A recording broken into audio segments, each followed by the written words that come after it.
كتنبيه الشباب، هذا راه المستوى الاول. اذا لقيتي صعوبه في الفهم بالنسبه لهذا الفيديو، رجع لاشين يوتيوب، كتب اس في تي لايت وحاول تشوف الفيديو اللي فيه المستوى صفر. راه كنبداو مع التلاميذ من الزيرو باش يستطيعوا يفهموا، ولكن في نهايه المطاف راه خاصك تجاوب بالفرنسيه في الفرض اولا في الامتحان. داكشي باش كندوزو لهذا المستوى الاول. Alors, chers élèves, bonjour et bienvenue dans cette nouvelle vidéo concernant l'explication de l'épisode numéro 1 qui est la glycolyse. Alors, avant de commencer, donc, on va essayer de voir un document que vous avez certainement vu, un document presque celui-ci avec votre professeur. Alors, ce document qui concerne donc la glycolyse, bien sûr, donc il contient plusieurs détails, mais pour vous, essayez de retenir ces quatre éléments, ces quatre points que je vais essayer d'expliquer rapidement. Alors, le glucose. Une fois à l'intérieur de la cellule, le glucose comme étant le métabolite énergétique qui va donner de l'énergie par la suite à la cellule, donc elle va être dégradée et métabolisée en plusieurs composés, glucose phosphate, fructose phosphate, phosphoglycéride aldéhyde et ainsi de suite jusqu'à l'obtention de deux acides pyruviques à la fin. Mais toi, comme élève, tu dois garder seulement ces quatre points. Donc, dans SVT Light, on va essayer seulement de se focaliser sur le plus important.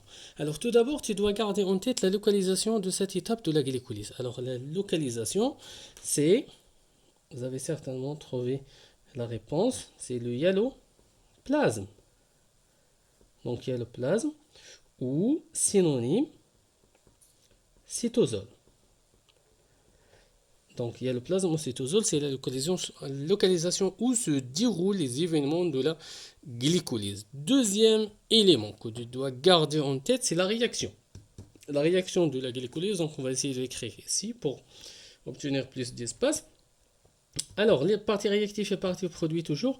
Donc, le glucose, la formule chimique c'est C6, H12O6, plus vous avez certainement remarqué que dans la première étape, il y a consommation de 2 molécules d'ATP. Dans la troisième, il y a production de 4 molécules d'ATP. Donc à la fin, 4 moins 2, ça fait 2. Alors 2 ADP plus 2 PI. Plus la formation de 2 NADHH+. Donc je dois mettre ici 2 NAD+.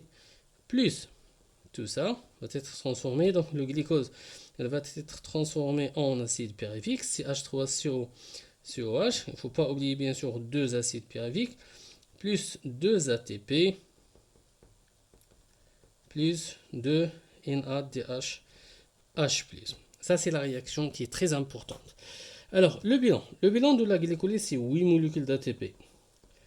Alors professeur, comment on va essayer de calculer? Donc c'est 8 molécules d'ATP, c'est très facile. Donc dans la première étape, il y a consommation de 2 molécules d'ATP. La troisième étape, production de 4 molécules d'ATP. 4 moins 2, ça fait 2.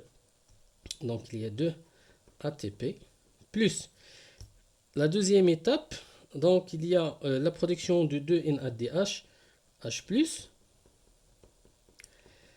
Chaque molécule de NADH+ formée, donc elle va donner par la suite 3 molécules d'ATP. Alors 3 fois 2 ça fait 6, plus 2 ça fait 8, c'est très simple.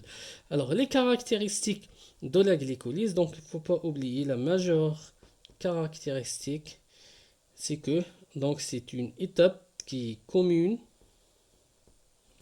entre la respiration et la fermentation.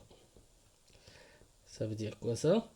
Ça veut dire que peu importe, donc la fermentation, peu importe la présence ou l'absence de l'oxygène, la cellule elle va prendre toujours le glucose, elle va le métaboliser en 2 acides pyruviques. Donc ça ne demande pas ni la présence ni l'absence de oxygène. Donc l'oxygène ici il est négligeable.